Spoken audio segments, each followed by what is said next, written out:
मंगलमय मंगल करण वीतराग विज्ञान। नमो ताहि जाते भय अरहंतादि महान। करि मंगल करि हो महा ग्रंथ करन को काज। जाते मिले समाज सब पावे निज पद राज। इस भवतरु का मूल एक जानहु मिथ्या भाव। ताको करि निर्मूल अब करिए मोक्ष उपाय।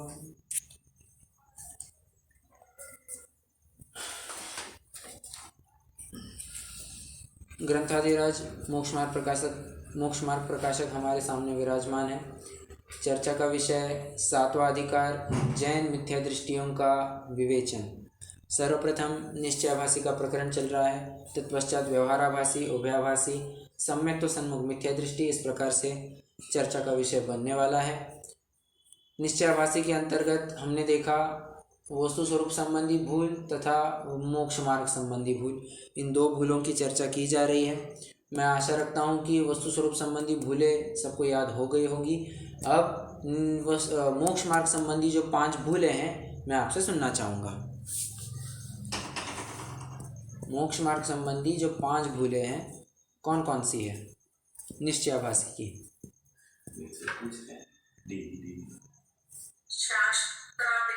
शास्त्राभ्यास को निरर्थक बताता है। ओके। द्रव्य आदि गुणस्थान मात्रा आदि के विचार को नहीं करना, उसको विकल्प बताता है। बराबर। और तप नहीं करना चाहिए ऐसा कहता है। हाँ। व्रत नहीं लेना चाहिए। ओके। ओके, बहुत अच्छा बहुत अच्छा। जैसे जैसे आगे बढ़ेंगे आपको और अच्छे से उत्तर आ ही जाएगा, but this was really good answer. अब मैं फिर से बताता हूँ, या फिर चलो कोई और ट्राई कीजिए तो अपन देखते हैं, बट बहुत अच्छा।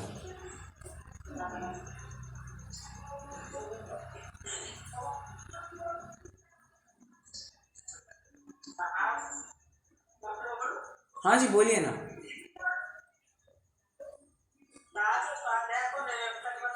ओके।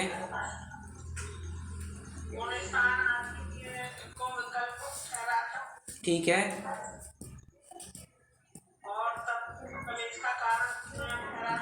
बराबर।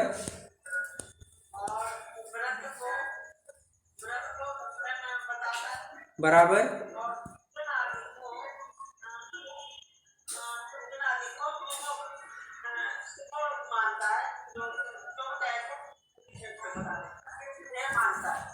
हे मानता है, बराबर। बहुत अच्छा बहुत अच्छा, बहुत ही अच्छा उत्तर। डॉक्टर साहब आप बता पाएंगे? ट्राई कीजिए, कोई दिक्कत नहीं। म्यूट पे हैं।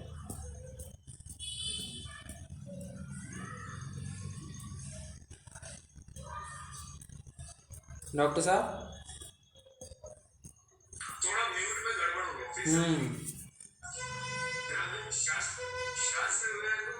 बताता है द्रव्यादि के विचार विकल्प को गुणस्थान को विकल्प मानता है।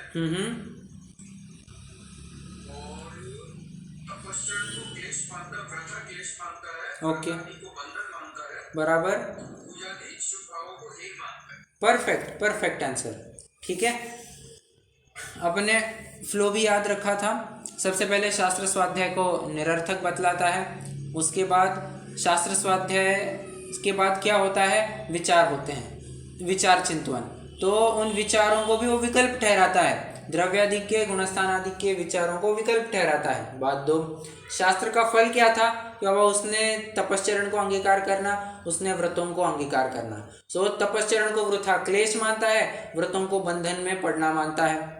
व्रतों को अंगीकार करना बंधन में पड़ना मानता है, और आखिरी पॉइंट ये था कि पूजन आदि शुभ कार्यों को, शुभाश्रय कार्यों को हेय मानता है, ये उसकी भूलें हैं। ठीक है, तो 4 बिंदुओं की चर्चा तो अपनी हो गई थी। आज जो अपना लास्ट पॉइंट है उसके ऊपर चर्चा करनी है। वैसे एक और बात बता दूं मैं, ये जो प्रकरण चल रहा है ना, मोक्ष मार्ग संबंधी भूले, आप नोटिस करेंगे थोड़ा बहुत ये एक प्रकार से षट आवश्यकों का ही उत्थापन कर रहा है। क्या कहा? ये षट आवश्यकों का ही उत्थापन कर रहा है। कैसे? कोई थोड़ा सा प्रूव करके दिखा सकता है? चलो पहले 6 आवश्यक बताओ। 6 आवश्यक कौन कौन से हैं वो बताओ।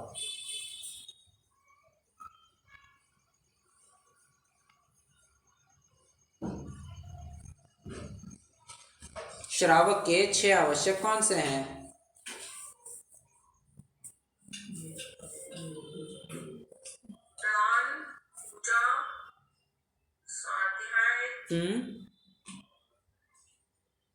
बराबर बराबर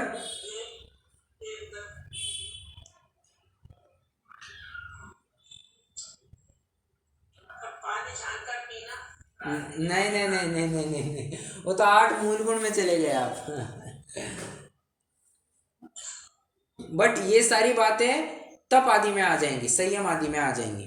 चलो मैं बताता हूँ। देव पूजा 1, गुरु उपास्ति 2, स्वाध्याय 3, संयम 4, तप 5, दानम 6, दानम चेति गृहस्थानाम षट्कर्माणि दिने दिने। आ रही है बात ख्याल में? देव पूजा, गुरु उपास्ति, स्वाध्याय, संयम, तप, दानम चेति गृहस्थानाम षट्कर्माणि दिने दिने। 6 आवश्यक बताए हैं। अब आप चेक करना थोड़ा। तो स्वाध्याय कहा तो ये शास्त्र स्वाध्याय का निषेध करता है। 1, इसको कहा कि विचारों को विकल्प ठहराता है, तो ये भी आप स्वाध्याय में ही ले सकते हैं। स्वाध्याय में कैसे ले सकते हैं? इसको भी स्वाध्याय में कैसे ले सकते हैं? ये द्रव्य आदि के विचार, गुणस्थान आदि के विचार, इसको स्वाध्याय में कैसे लेंगे? क्योंकि शास्त्र पढ़ के ये विचार करता है। ठीक है ठीक है, और थोड़ा सा स्पेसिफिक उत्तर चाहिए। स्वाध्याय के 5 भेद बताए हैं: वाचना, पृच्छना, अनुप्रेक्षा, आमनाय और धर्मोपदेश। तो अनुप्रेक्षा के अंतर्गत ये आ जाएगा। ठीक है, विचार विकल्प, मतलब विकल्प तो क्या कहे, बट ये तत्व आदि के विचार, गुणस्थान आदि के विचार ये अपन अनुप्रेक्षा में जरूर ले सकते हैं। ठीक है, तो अनुप्रेक्षा ले लेना, तो उस प्रकार से भी स्वाध्याय में चला जाएगा। ठीक है, और हाँ, तो आगे फिर तीसरा पॉइंट क्या था? तपश्चरण को वृथा क्लेश मानता है। तो बात आई थी ना, तप, स्वाध्याय, संयम, तप, संयमस तप, तो तप का उच्छेद करता है। हो गए। उसके बाद व्रत। अब व्रत को किस में लेंगे? व्रत को आप संयम में ले लेना। ठीक है, व्रत को आप संयम में ले लेना।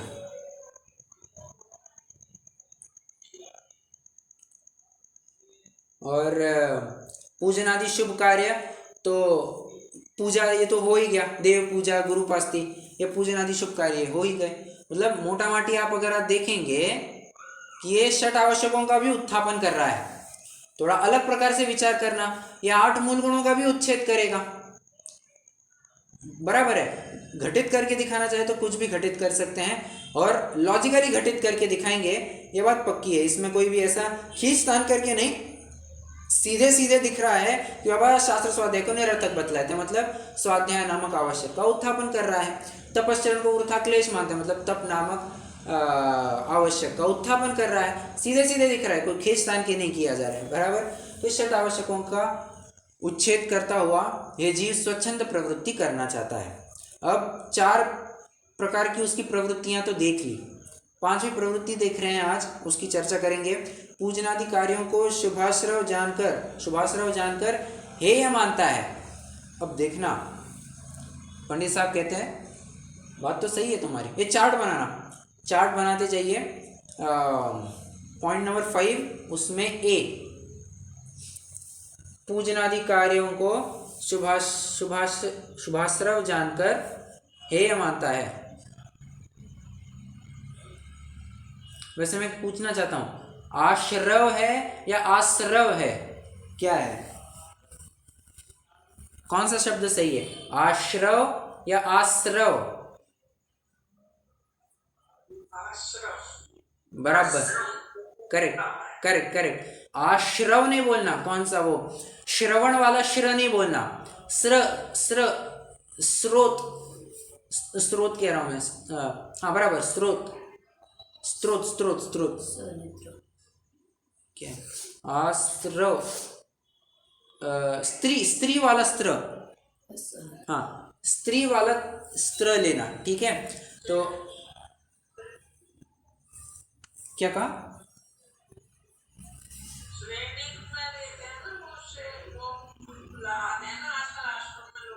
नहीं नहीं वो गलत है, वो गलत है। आश्रव में श्रेणिक वाला श्र लगाना ये गलत है, स्त्री का स्त्र लगाना चाहिए,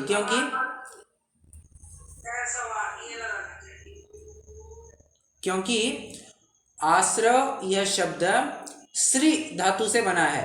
श्री, स के नीचे रुकार, रु, श्रु का मतलब होता है खिसकना, फिसलना, और आ मतलब चहु ओर से, तो चहु ओर से अपने आत्म स्वभाव से फिसलना, खिसकना, उसको आश्रव कहते हैं, ठीक है, आश्रव नहीं है वो, ठीक है। चलिए, वो तो बस एक बात कह दी मैंने। तो ये पूजनादि शुभ कार्यों को हेय मानता है, शुभाश्रव मानता है और हेय मानता है। पंडित साहब कह रहे हैं ठीक है, बात बराबर है तुम्हारी, बट तू बता, तू शुद्धोपयोग को छोड़ करके क्या करेगा। एक उदाहरण देता हूँ मैं आपको। कोई एक बच्चा है, वो पढ़ाई कर रहा है, ठीक है, पढ़ाई कर रहा है, अपने मम्मी को आकर के पूछता है कि मम्मी कुछ काम है, नहीं बेटा कुछ काम नहीं, जाकर के पढ़ाई करो। नहीं, वैसे मेरी पढ़ाई हो गई है और आपके पास अगर कुछ काम नहीं होगा तो मैं खेलने जा रहा हूँ। अच्छा, एक काम करो, यहाँ पर आओ, ये लो, ये सब्जी सुधारो, ये करो, ये डिब्बा वहाँ से यहाँ रखो, बस काम लगा दिया। कुछ और काम है? नहीं, बस हो गया, ठीक है, मैं पढ़ाई को जा रहा हूँ, ओके। अगले टाइम दूसरी बार पढ़ाई हो गई, पिताजी के पास गया, पिताजी को कहा पिताजी कुछ काम? नहीं बेटा पढ़ाई करो। जिसको भी पूछता सभी जन कहते पढ़ाई करो। वो कहता ठीक है मेरी पढ़ाई हो गई है और अगर आपके पास कुछ काम नहीं होगा तो मैं खेलने जा रहा हूँ। जिस किसी को भी वो पूछता यही उत्तर देता और सभी जन फिर इस बात को सुन करके तुरंत कह देते अच्छा एक काम कर, ये ले, ये मेरे को फाइल ला करके दे। अच्छा ये मैंने अभी एक जेरोक्स भेजा है, जरा दुकान पर जा करके एक प्रिंट आउट लेकर के आ। मैंने अभी PDF भेजा है, उसका प्रिंट आउट लेकर के आ जा। ऐसे छोटे मोटे काम कह दिए, ओके चलो डन, ऐसा कह करके वो फिर से पढ़ाई को बैठ जाता है।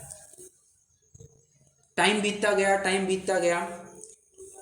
आज फिर से बच्चे की पढ़ाई हो गई। वो माँ को पूछता है माँ कुछ काम है? अब माँ काम देगी क्या? माँ काम नहीं देगी। क्यों?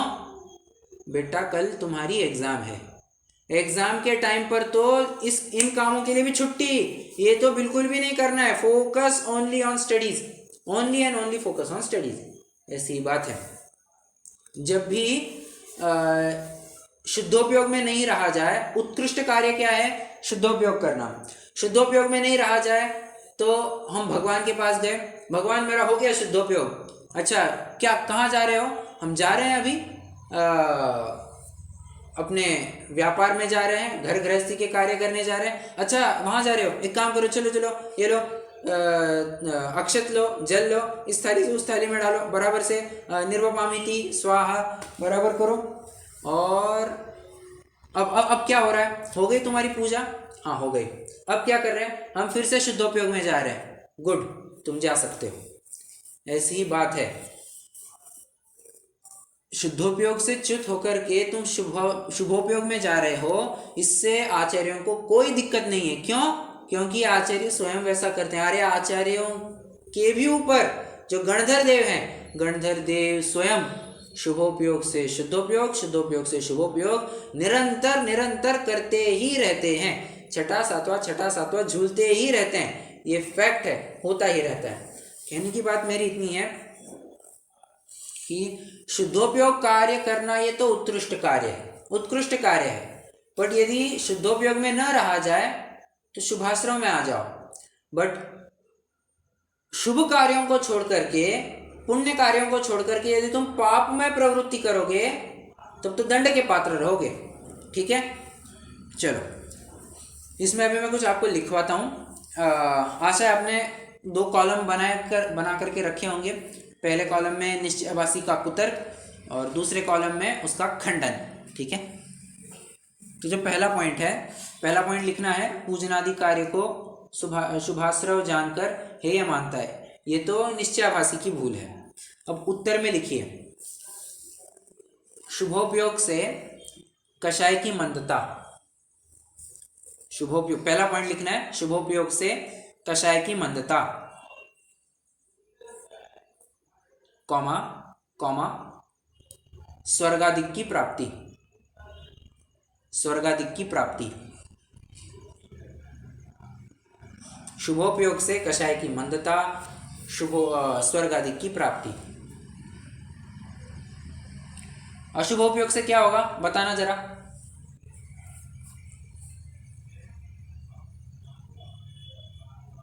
अशुभोपयोग से क्या होगा?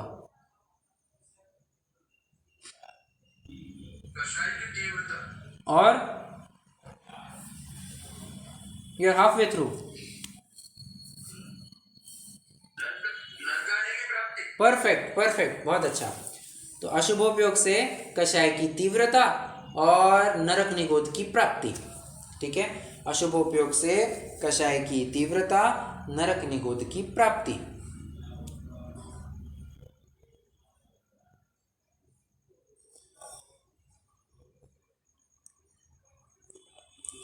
दूसरा पॉइंट लिखिए।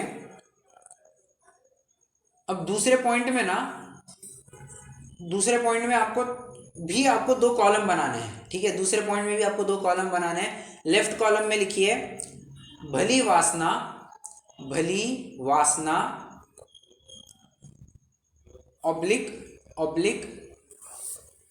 भली वासना ऑब्लिक भले निमित्त, भली वासना ऑब्लिक भले निमित्त। अब नीचे एरो करके लिखिए, एरो कीजिए और नीचे लिखिए,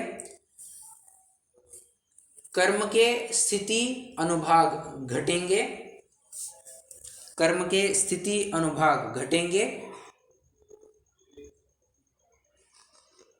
नीचे एरो करके फिर से लिखिए, नीचे एरो करके फिर से लिखिए, सम्यक्त्वादि की प्राप्ति संभव, सम्यक्त्वादि की प्राप्ति सुलभ, ऐसा लिखिए। सम्यक्त्वादि की प्राप्ति सुलभ, ऐसा लिखिए। और लेफ्ट जो राइट कॉलम है वहां पर क्या लिखेंगे, कोई बता सकता है? Guess, guess. नहीं बताएंगे तो भी कोई दिक्कत नहीं, बट गेस कीजिए।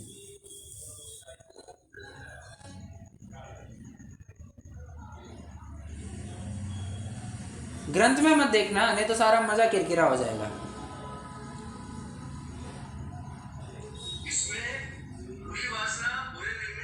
बराबर बराबर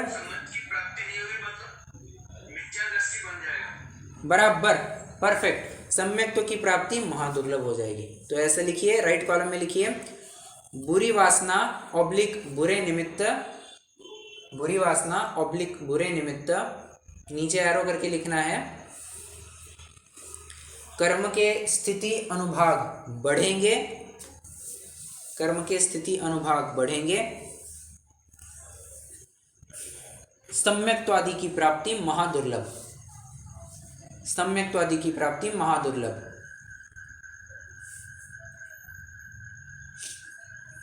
एक प्रश्न है मेरा, चलो बाद में पूछता हूँ, बाद में पूछता हूँ मैं। और तीसरा पॉइंट लिखिए, तीसरा पॉइंट लिखिए, इन कार्यों को छोड़कर, शुभ कार्यों को छोड़कर, शुभ कार्यों को छोड़कर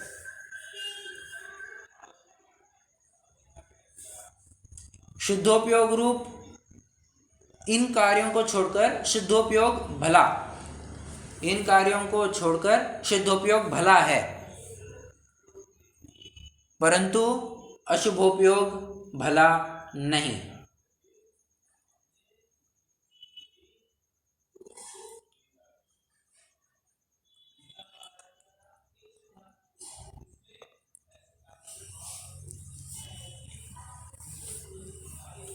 अब प्रश्न है मेरा, वासना मतलब क्या? भली वासना, बुरी वासना, ये दो शब्द आए हैं यहाँ पर। वासना का अर्थ क्या? ठीक है, ओके।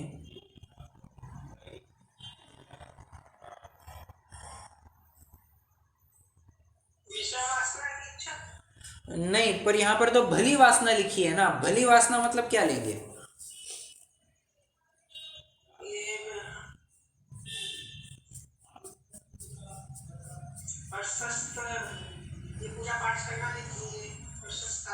करेक्ट करेक्ट करेक्ट, बिल्कुल सही।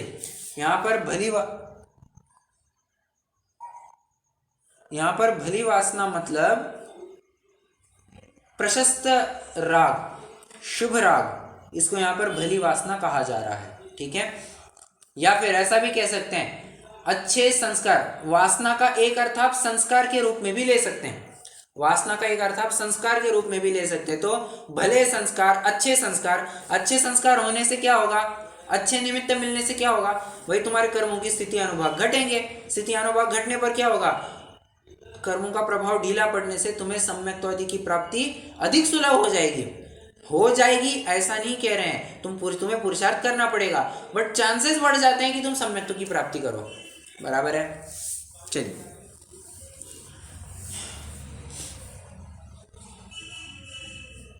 अब वो अगला प्रश्न लेकर के उपस्थित हो गया।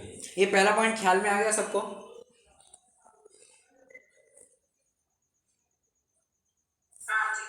ओके।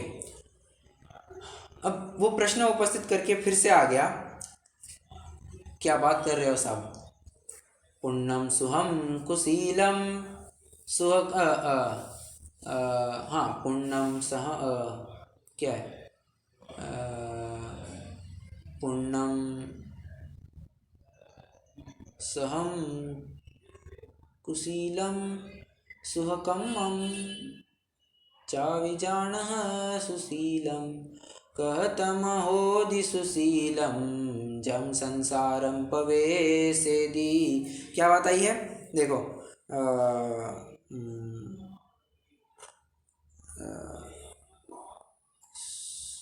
यार मुझे शुरुआत नहीं याद आ रही है, बट बात ऐसी है, वहाँ पर पुण्य कार्य है, शुभ कार्य है, उसको तुमने सुशील कहा और पाप कार्यों को तुमने कुशील कहा।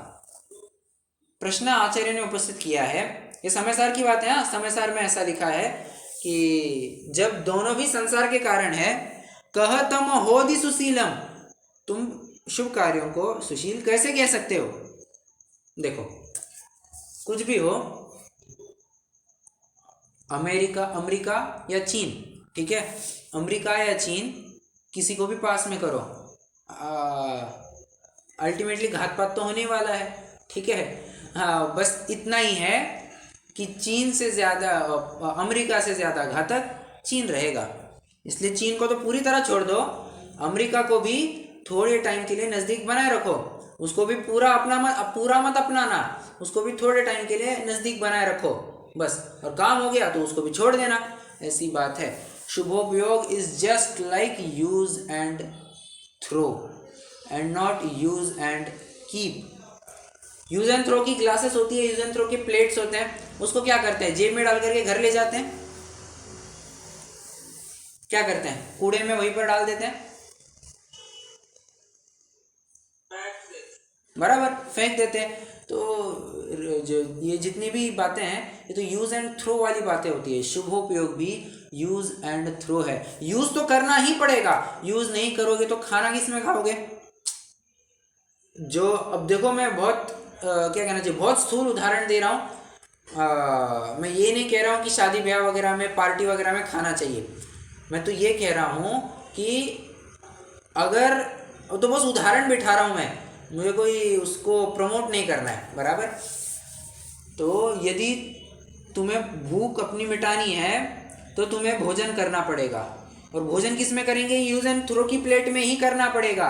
यदि यूज एंड थ्रो की प्लेट में नहीं करोगे तो वैसे ही भूखे मरोगे।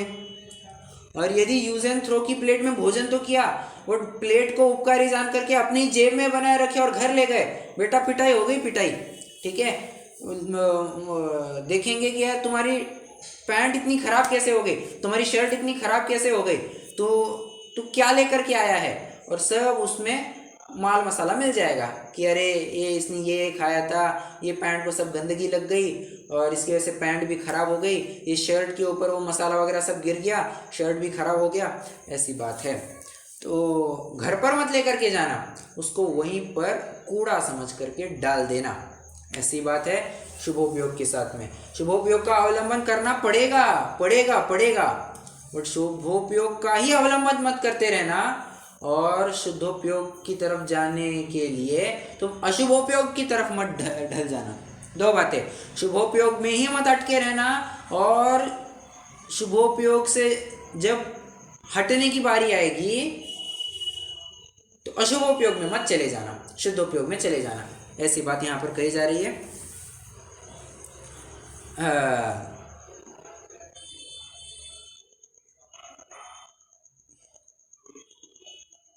मूल प्रकरण कहाँ से चालू हुआ? मूल प्रकरण तो यहाँ से चालू हुआ कि सामने वाले की शंका है कि शुभ कर्म है सो उसको भी अशुभ के समान ही सेम लेवल का बताया, शुभ और अशुभ को समान बताया है ना।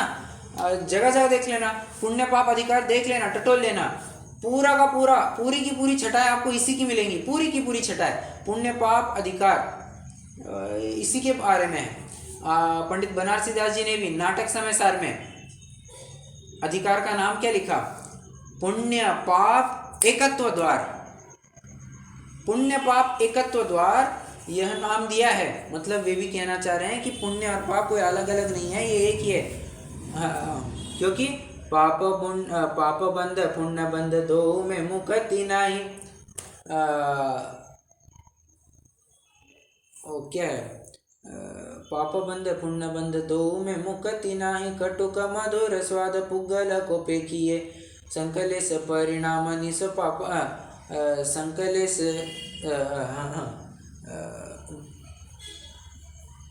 संकलेश पाप होई विशुद्ध सुपुण्य होई,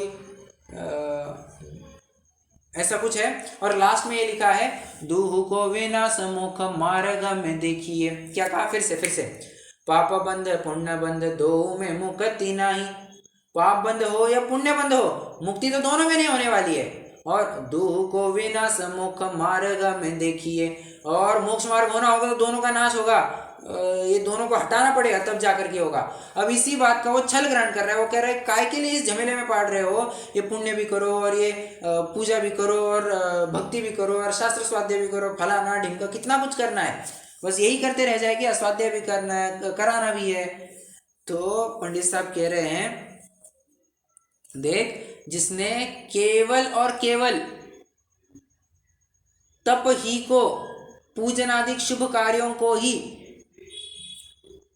मोक्ष का मार्ग जानकर उसे उपादेय माना था, उपदेश तो उसके लिए था, तेरे लिए तो ये उपदेश है ही नहीं। तू हाई बीपी का पेशेंट है, लो बीपी का, तूने हाई बीपी वाले की दवाई क्यों ली? हमने तो तेरे लिए रखी नहीं थी ना। तूने समझना चाहिए कि ये हाई बीपी वाली है कि ये लो बीपी वाली है, तुझे जो सूट नहीं होगी तुझे नहीं लेनी चाहिए थी, बराबर।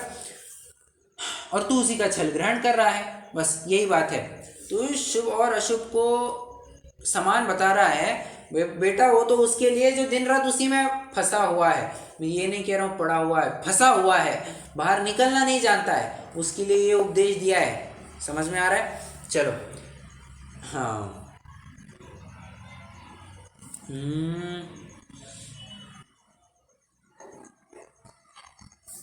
पंडित साहब एक उदाहरण दे रहे हैं।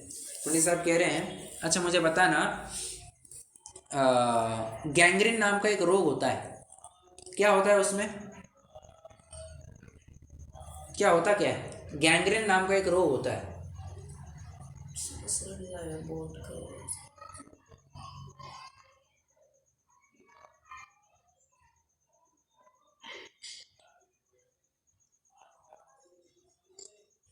बताइए।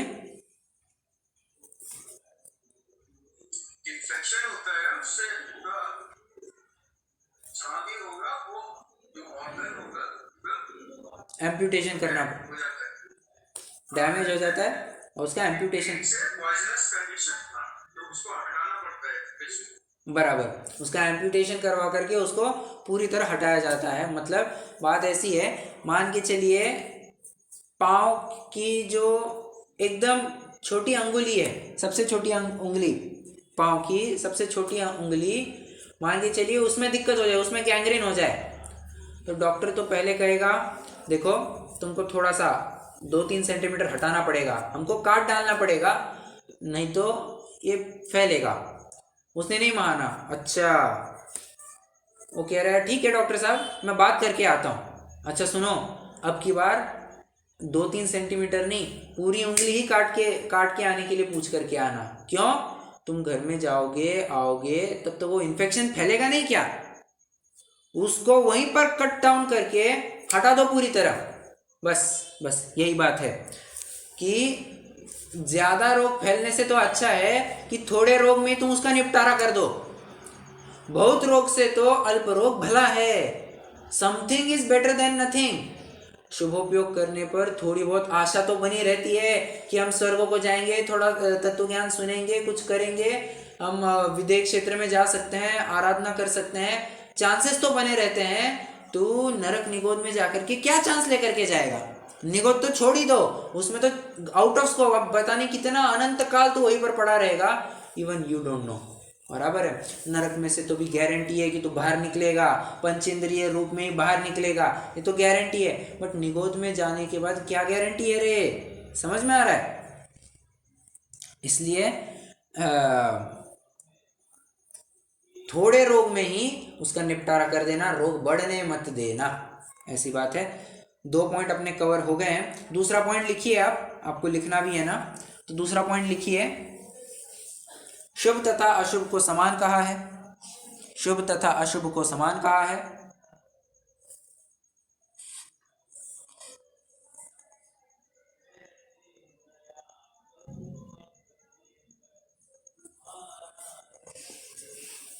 पॉइंट नंबर 1 लिखिए, शुभोपयोग को मोक्ष का कारण मानकर।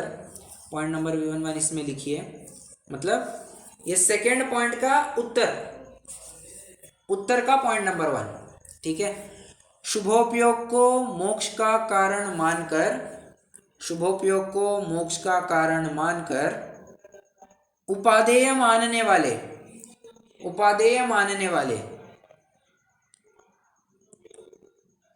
तथा शुद्धोपयोग को नहीं पहचानते, उनके लिए यह उपदेश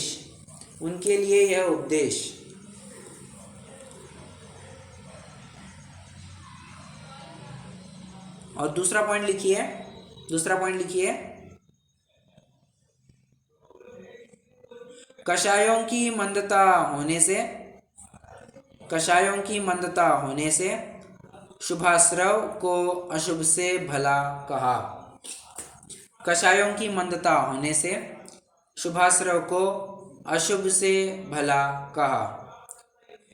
शुद्धोपयोग को कषायों की मंदता होने से शुभाश्रव को अशुभ से भला कहा।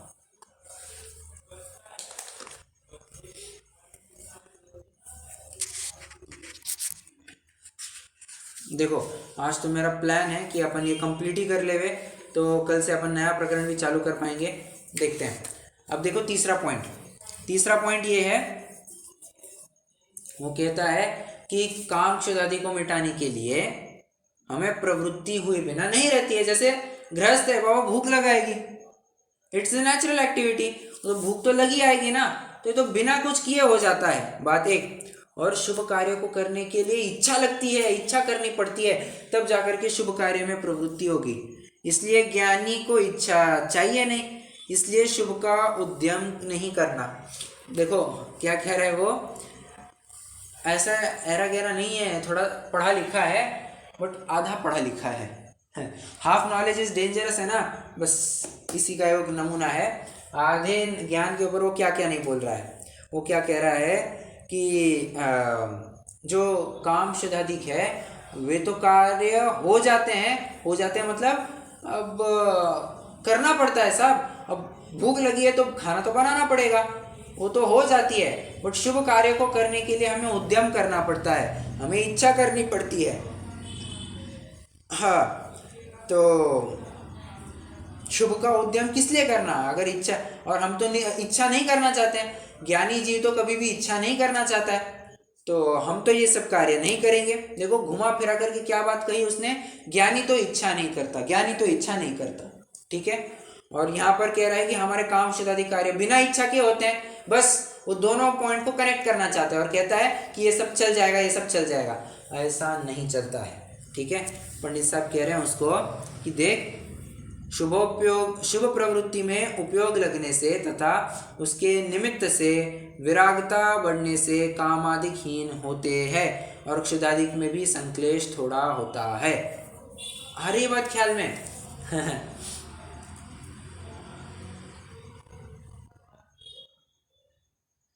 कितने जन फॉलो कर रहे हैं, समझ रहे हैं?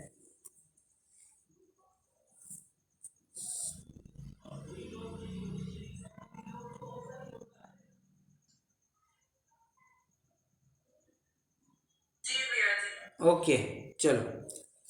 ओके, अब वो अगला पॉइंट कह रहा है, वो और विचार विमर्श कर रहा है। वो कह रहा है कि सॉरी सॉरी सॉरी, ये पंडित जी का है ना। और तू कहता है कहाँ तक आए थे अपन? हाँ, तो अब ये पंडित साहब और तर्क दे रहे हैं, सामने वाले का प्रश्न नहीं है, पंडित साहब ये और तर्क दे रहे हैं। पंडित साहब कह रहे हैं कि देख, ज्ञानी को इच्छा नहीं है बट शुभोपयोग की इच्छा करनी पड़ती है। कह रहा है ना, ज्ञानी तो उसको हंसते खेलते करेंगे। हैं? करेंगे? हाँ करेंगे। कोई एक ऐसा स्थान है जहाँ पर एग्जाम्पल है, जहाँ पर कैसे कहे, चलो छोड़ो छोड़ो, मैं थोड़ा एग्जाम्पल अलग रूप से पुटअप करता हूँ। आपको अगर टैक्स के रूप में भरना है तो कितना भरेंगे साहब? ये कैसा सवाल है। अरे देखो, टैक्स के रूप में आप कुछ देना चाहेंगे क्या? अपना पैसा कौन देना चाहेगा? कोई नहीं देना चाहेगा ना। बस यही बात है, अपना पैसा तो कोई नहीं देना चाहेगा। और जो ज्ञानी प्रवृत्ति करता भी है ना शुभाश्रम में, तो वहाँ पर समझना कि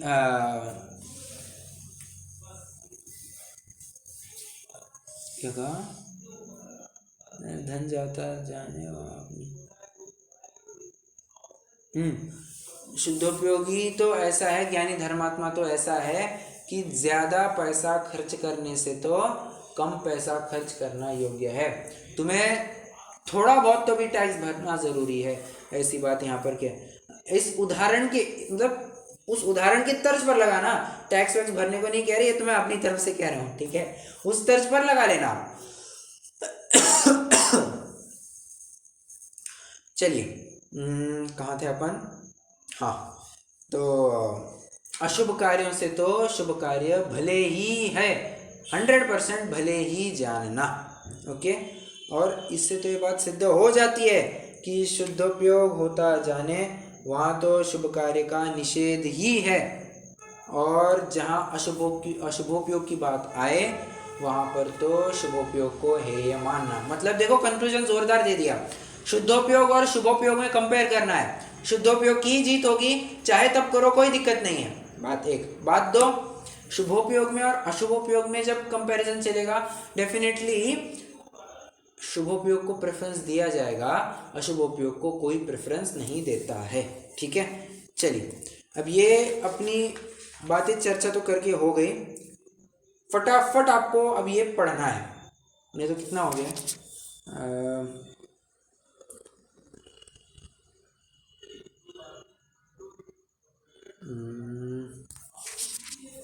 चलो पढ़िए, कोई तो भी पढ़िए, थोड़ा सा फास्ट पढ़ना है और अपन को ये कवर करना है आज ये।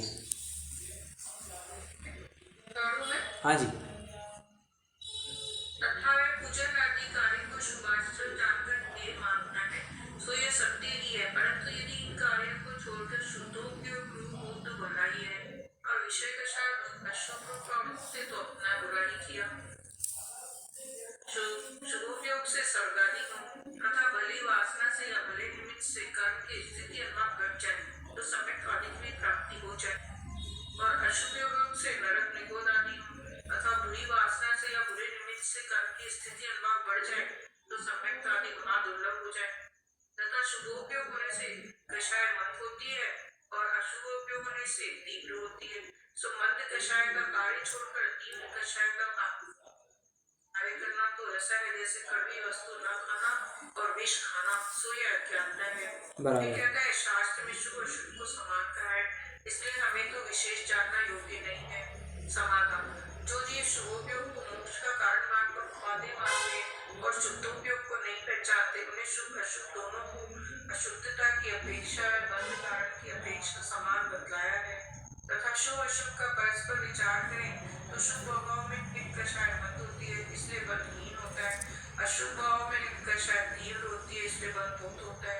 इस प्रकार विचार करने पर अशुभ की अपेक्षा सिद्धांत में शुभ को भला भी कहा जाता है। जैसे रोग तो थोड़ा या बहुत बुराई है, परंतु बहुत रोग की अपेक्षा थोड़े रोग को भला भी कहते हैं। इसलिए शुद्धोपयोग न हो तब अशुभ से छूटकर शुभ में प्रवृत्ति योग्य है, शुभ को छोड़कर अशुभ में प्रवृत्ति योग्य है। एक मिनट रुकिए, एक मिनट, कितने जनों को पहले 2 पॉइंट ख्याल में आ गए? फॉलो कर रहे हैं ना? पढ़ते पढ़ते ध्यान देना, पढ़ते पढ़ते ध्यान देना। पहले पॉइंट में उसको कहा गया कि बाबा तू शुभ कार्य को कर, तू स्वर्ग आदि की प्राप्ति करेगा, कषाय मंद होगी, सम्यक तू के चांसेस बने रहेंगे, इसलिए कर कर मान, ये बताया।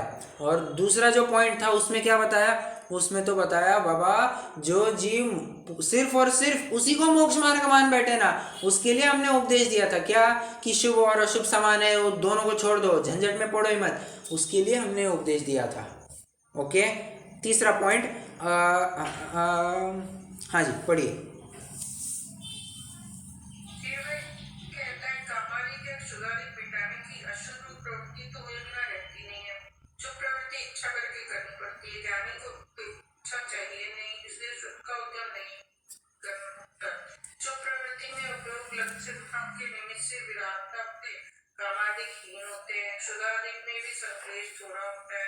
इसलिए शुभोपयोग का अभ्यास करना, उद्यम करने पर भी यदि कामादि को पीड़ित करते हैं तो उनके अर्थ जिससे थोड़ा पाप लगे वह करना, परंतु शुभोपयोग को छोड़कर निश्चय पाप रूप प्रवर्तन करना तो योग्य नहीं है। और तो कहता है ज्ञानी की इच्छा नहीं है और शुभोपयोग इच्छा करने से होता है। सो जिस प्रकार कोई पुरुष किंचित मात्र भी अपना धन देना नहीं चाहता, परंतु जहाँ बहुत धन जाता जाने वहाँ अपनी इच्छा से थोड़ा धन देने का उपाय करता है, इसी प्रकार ज्ञानी किंचित मात्र भी कषाय कार्य नहीं करना चाहता, जहाँ बहुत कषाय अशुभ कार्य होता जाने वहाँ इच्छा करके कषाय शुभ कार्य करने का उद्यम करता है। इस प्रकार ये बात सिद्ध हुई कि जहाँ शुद्धोपयोग होता जाने वहाँ तो शुभ कार्य का निषेध ही है, और जहाँ अशुभ होता जाने वहाँ शुभ का उपाय करके अंगीकार करना योग्य है। इस प्रकार अनेक व्यवहार कार्य का उत्थापन करके जो स्वच्छंद बनने को स्थापित करता है उसका निषेध किया। बराबर।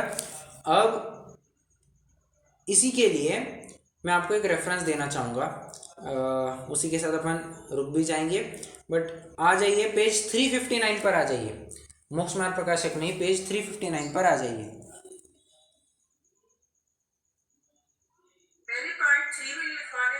हाँ लिखवाता हूँ मैं, ये थोड़ा कुछ एक और रेफरेंस दे रहा हूँ।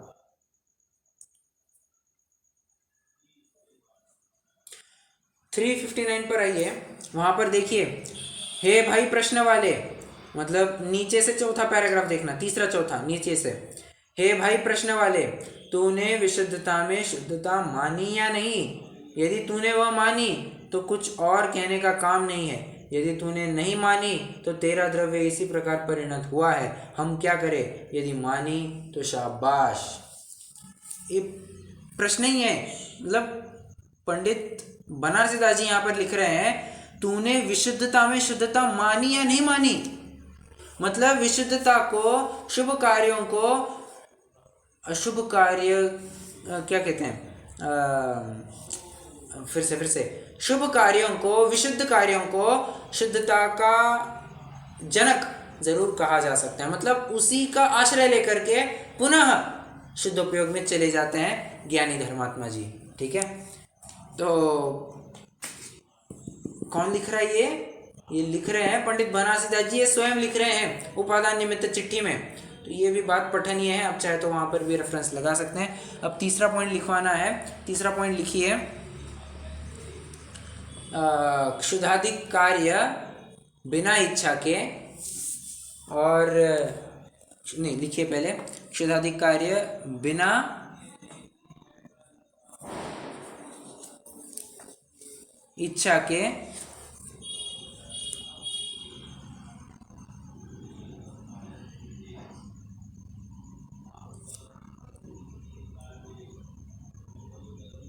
और शुभ कार्य को करने की इच्छा लगती है, शुभ कार्य को करने की इच्छा लगती है, ये तो उसका प्रश्न हो गया।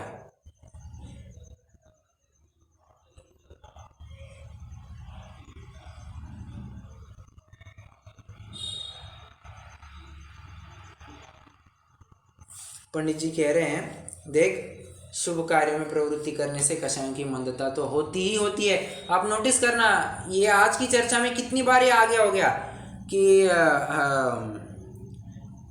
अपने आप हो जाएगा, कषायों की मंदता तीव्रता पाई जाती है, 2-3 बार देख लिया अपन ने, बस यहाँ पर भी वैसे ही लगा सकते हैं। और क्षुधाधिक में भी संक्लेश थोड़ा होगा, ये मानना, ठीक है, परंतु यदि शुद्धोपयोग को छोड़ करके तो पूरी तरह, अब लिखेंगे पॉइंट ऐसा लिखेंगे आप कि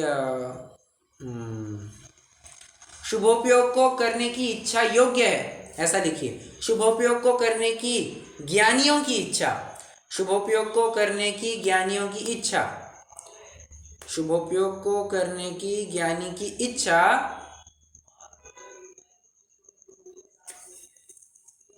ये योग्य ही है, ये योग्य ही है, ऐसा लिख सकते हैं।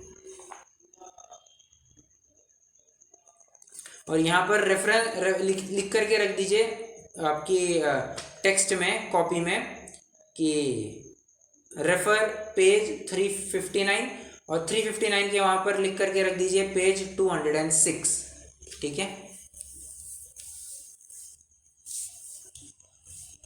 तो बराबर क्रॉस लिंकिंग भी हो जाएगा, आप जब भी विशेष रूप से पढ़ेंगे तो आपको ख्याल में आ जाएगा। चलिए, कोई प्रश्न है किसी को?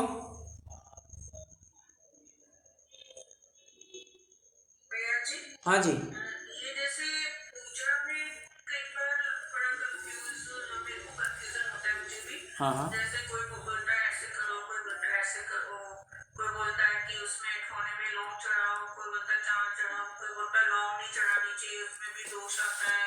ये सब मेरे को बड़ा कंफ्यूजन लगता है, तो उसमें क्या करना चाहिए? देखो, मैं थोड़ा सा, शायद मुझे लगता है इस बारे में अपन कक्षा में भी पहले चर्चा कर चुके हैं, बट प्रसंग आया है, मैं उसको ये नहीं कहूँगा कि छोड़ दीजिए, अपन उसकी फिर से परीक्षा करते हैं, उसको थोड़ा सा एड्रेस करते हैं। देखिए, मेरा पर्सनल ओपिनियन अगर आप पूछेंगे, मैं तो यही कहूँगा, द्रव्य आदि से पूजन आदि करना छोड़ दो, 100% छोड़ दो, ये झमेला ही नहीं रहेगा, और ये करना बिल्कुल उचित है। ऐसा मत समझना कि हम द्रव्य पूजन छोड़ देंगे तो हम महापापी हो जाएंगे, कोई महापापी नहीं होता है, कुछ भी महापाप नहीं लगता है, ये फैक्ट है, ये समझ करके चलना। ओके, अब कोई कहेगा कि फूल नहीं चढ़ाना चाहिए, लौंग नहीं चढ़ाना चाहिए, देखो उसको बताओ कि तू जो भी कर रहा है उसका आगम आधार दे, आगम आधार देगा, उसके ऊपर अपन बात कर सकते हैं, नहीं तो किसको किसको जाए और क्या क्या क्या समझाने जाए, है ना। तो ऐसी कई सारी बातें हैं। क्या कहे ये भी सुना है कि जैसे मंदिर में चावल भी मत चढ़ाओ, नहीं चढ़ाओ, फिर खुद ही लेके आओ और किसी को खिला दो, ऐसे जानवरों को डाल दो, ऐसे भी है, वहां मत छोड़ के आओ। नहीं नहीं नहीं, ये तो नहीं पता मुझे।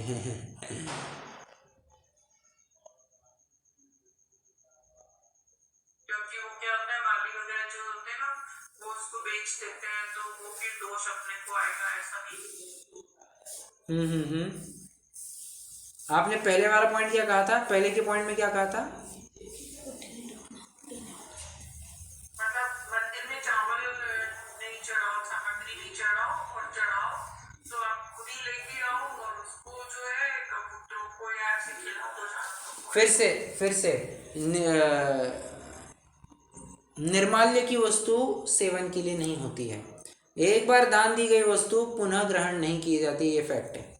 पंडित साहब ने स्वयं ने लिखा, एक बार दी वस्तु तुम उसको फिर से लोगे, अच्छा लगेगा क्या? मैंने राजा को कोई गिफ्ट दिया और राजा को कहा अब मुझे थोड़ी देर के लिए फिर से दे दो, क्या रिएक्शन होगा? वो तो अच्छा नहीं है ऐसा ही कहेगा ना। समझ में आ रहा है? तो ऐसी बात है। उसमें उन्होंने ये बताया कि जो माली होता है ना, वो बेच देगा और कहीं पे भी किसी को, तो फिर उसका दोष अपने को लगेगा, इसलिए लाके और किसी को खिलाना पड़ेगा। नहीं, किसी को खिलाने विलाने का ये है ही नहीं, संभव ही नहीं है, कर ही नहीं सकते। उस निर्माल्य की वस्तु का क्या कहना चाहिए, जो कुछ भी होगा उसकी राख बना करके उसका काम तमाम हो जाएगा, ऐसा है।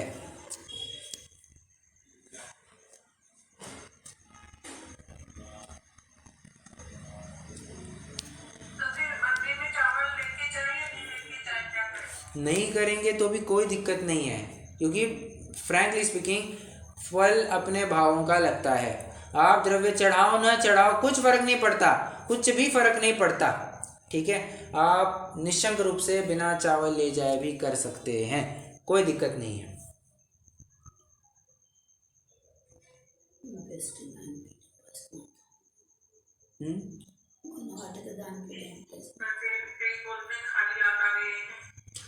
अरे देखो देखो, जगत की रीत है ये, कुछ ना कुछ बोलेंगे ही बोलेंगे। इनफैक्ट आप एक प्रकार से आदर्श स्थापित कर पाएंगे कि बिना, क्या कहते हैं उसको, बिना अक्षत और जल और पुष्प आदि के भी पूजा हो सकती है, देव दर्शन हो सकते हैं, या प्रूव करेंगे। तो आप चिंता मत करना। और कितनी बार बोलेंगे? एक बार, दो बार, तीन बार। उनको पता चल गया कि नहीं यार ये नहीं लाते हैं, फॉलो भी लेना बंद कर देते हैं। और बहुत ही कुछ हो जाए तो कह देना कि फल तो भावों का लगता है, कि ये कोरी क्रिया करने मात्र से क्या, कोरी क्रिया मात्र से कुछ भी फर्क नहीं पड़ेगा। समझ में आ रहा है? और द्रव्य तो अपना होना चाहिए, ये बात तो अलग है। हाँ, वैसे तो आप वो कह ही रहे हैं कि घर से लेकर के जाना नहीं जाना, बट कई लोग तो बस फ्री का मिल रहा है ना, यूज़ करो, ऐसा करते हैं।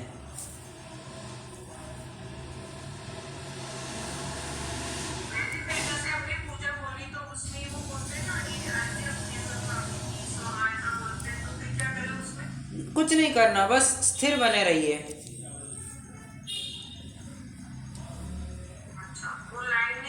हाँ, बस बस बस बस कर सकते हैं। आप ट्राई तो करके देखिए, ट्राई तो करके देखिए,